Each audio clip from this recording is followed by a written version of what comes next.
Alright guys, going to work through a couple problems here. We're working on multiplying, dividing, and complex fractions in our rational functions unit. So we're just going to work through a couple examples here. These are problems from the homework that I'm giving tonight. So number one, start there. I just want to factor and try to cancel things. The numerator here is a sum of cubes. So we're cubing a 3x and a 2. That's the first part of factoring cubes. To get the rest, you're going to square, multiply, square. So we square 3x to get 9x squared. We multiply them together to get 6x. And we square the 2 to get 4. So square, multiply, square there. And then to get the signs, we use SOAP. The first one is the same as what we started with. The next one is the opposite of that. Last one's always positive. Okay, so that's how you factor the top. On the bottom we can pull out an x. And that'll leave 3x plus 2. So here we can see that 3x plus 2 is going to cancel out. So our answer here is 9x squared minus 6x plus 4 over x. That's how we answer part A here. So it's simplified completely. Part B, when you write your restrictions are anything that would make the denominator equal 0. And you want to include things even if they canceled out. So in this problem we know that 3x plus 2 could not be equal to 0. So 3x can't be equal to negative 2. X can't be negative 2/3. So that comes from what canceled. X also cannot be equal to 0 because we have that x down there. So there's your two restrictions for this problem. Alright, number 2. Moving right along. The top here factors with some sort of guess and check. Again, I know that the idea here is for something to cancel, so I'm going to go ahead and factor the bottom first. It looks a little easier. This is the difference of squares. 2x minus 7, 2x plus 7. So I'm going to guess that I'm going to have some kind of 2x and 7 on top so that something will cancel here. I know 2x times 5x would give me 10x squared. 7 times 4 would give me 28. And if I had a positive 35 and a negative 8, that would give me a 27 in the middle. So here the 2x plus 7's cancel. So my answer is going to be 5x minus 4 over 2x minus 7. And my restrictions come from setting the denominator equal to 0. So here x cannot be 7/2 or negative 7/2. Ooh, that's awful blurry. There we go. It's going back into focus. Alright. Problem number 3. Moving right along. Again, we want to try to factor this if possible.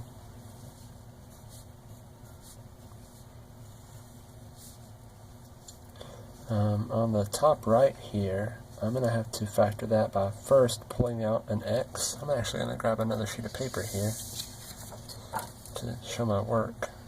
Alright. So I know I can pull out an x. That'll leave 10x squared plus 5x plus 25. I guess I could have also pulled out a 5, which would give me 2x squared plus x plus 5. Now, I don't think that's going to factor, so I'm going to leave that alone for now. Looking at the bottom right here, that's a synthetic division problem. Or I think we actually could also factor it with grouping. So actually, I'm gonna group this one because the coefficients seem like they work out pretty good. So to do grouping, we're going to group the first two together and the last two together.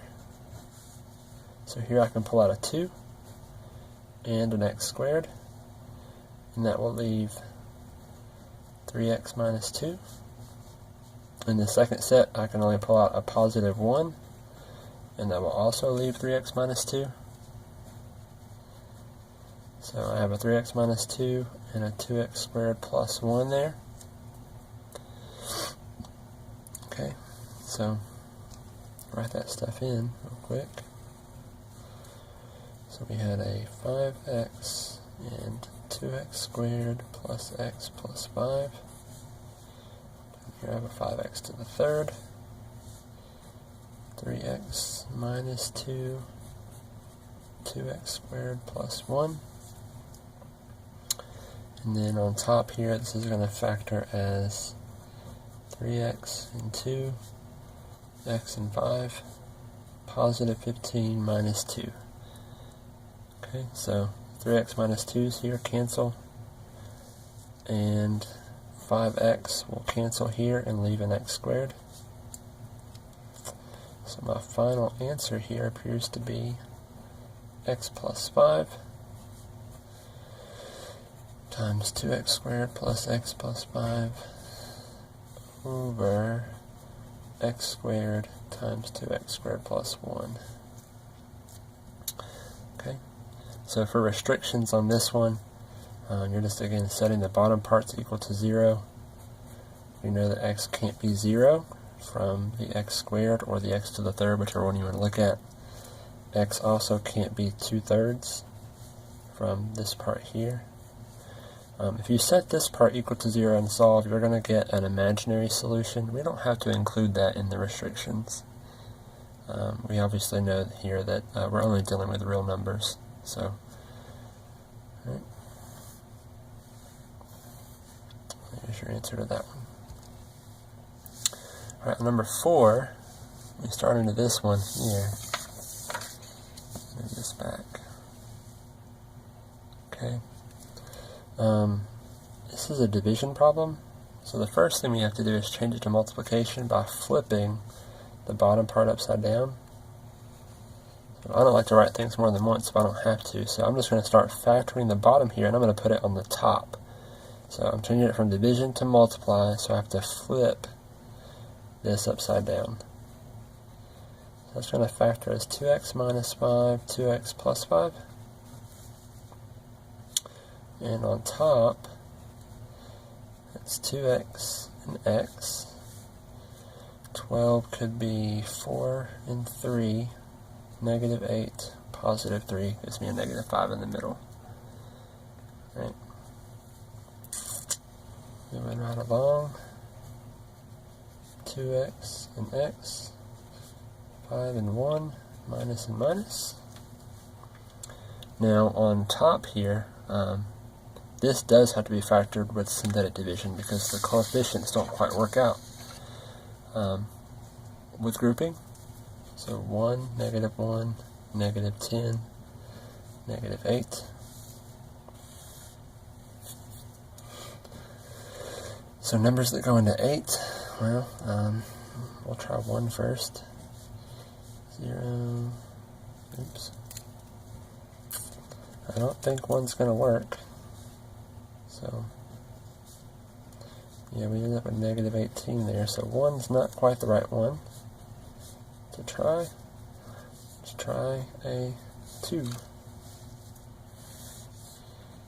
2, 1, 2. Nope, that didn't work either.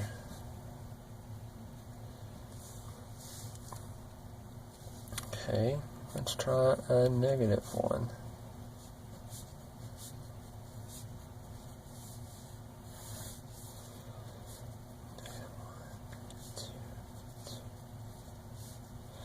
There we go.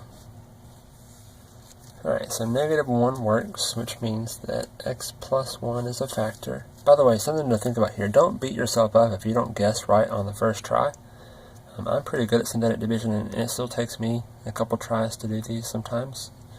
So don't feel bad if it takes you a while to guess. You don't have to get it right on your first one. Alright, so since negative 1's up here and we got a 0 remainder, that means x plus 1 is a factor. The other factor comes from plugging back in your x's here. And we can finish factoring that by trial and error. or guess and check, or whatever you want to call that method. Right? So x plus 1, x minus 4, x plus 2. Alright, so we can see x minus 4 is going to cancel, 2x minus 5 is going to cancel. And I think that's it. So, the answer here we're left with is x plus 1, x plus 2, 2x plus 5, over x minus 1, 2x plus 3. Our restrictions again come from the denominator. So on division problems, remember this was in the denominator in the beginning. So all of these parts here represent things that were at some point in the problem in the denominator. So all of those have to be included in your restrictions. So here x can't be 5/2 from right here. Can't be positive 1. Can't be negative 3 over 2. Positive 4. And it also can't be negative 5/2. Okay? So any of these 6 factors here could be restrictions that we'd want to include. If you have things that are duplicates, you don't have to write them down twice. Just be sure you include them at least once. I'm going to try to do, I don't know, 1 or 2 more problems here, and then we'll stop the video.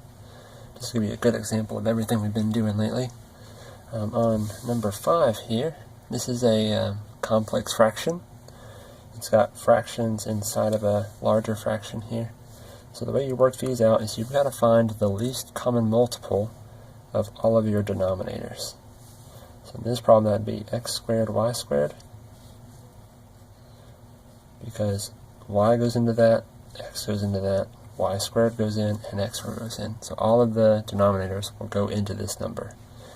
So I'm going to multiply the top by x squared y squared and the bottom by x squared y squared, which is really like multiplying by 1.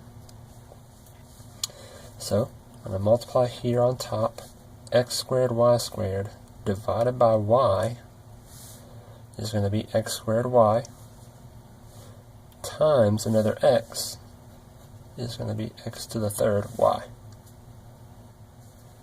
Right? X squared y squared divided by x is xy squared times y will be xy to the 3rd.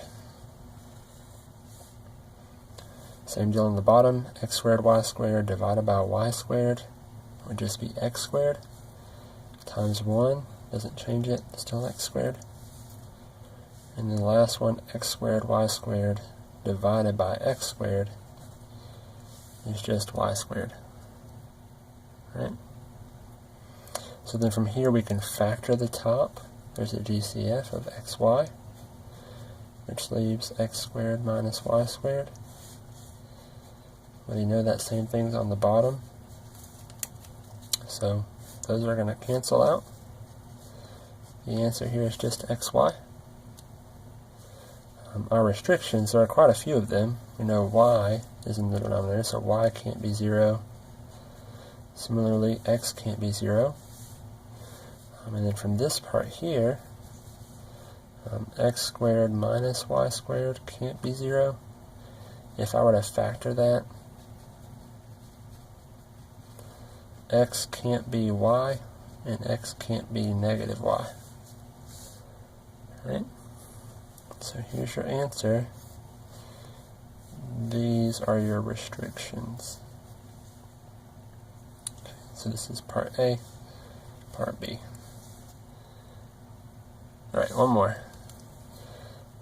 Here my common denominator would be x times x plus 1. So I'm going to multiply on the top here, these two. The x's are going to cancel, so I'll just have an x plus 1. On this one, the x plus 1's cancel, so I'll just have an x. Here, the x's are going to cancel,